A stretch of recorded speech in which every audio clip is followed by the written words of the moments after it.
ওই যে Kim Jong উনকে দেখেন, চিনেন? কিম জং উনকে চিনেন? কোথাকার প্রেসিডেন্ট?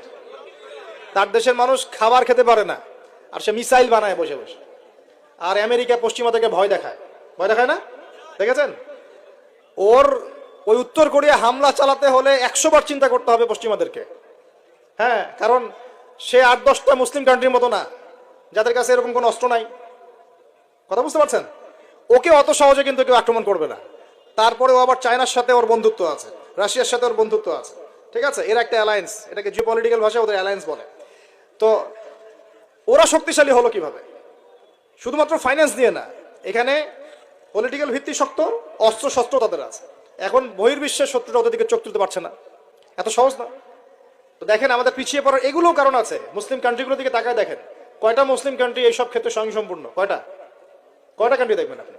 হ্যাঁ, বিশ্বকাপ আয়োজন করে বেড়াচ্ছে, বিশ্বকাপ ফুটবল আয়োজন করে বেড়াচ্ছে, পাশে ইয়েমেন সিরিয়ার মানুষ খেয়ে না খেয়ে মরে যায়, দেখার সুযোগ নাই।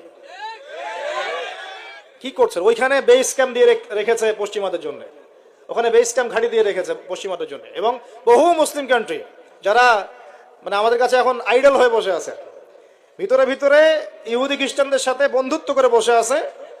তারা উঠতে বললে ওঠে, তারা বসতে বললে বসে, ওদের ইশারায় কাজ করে কিনা?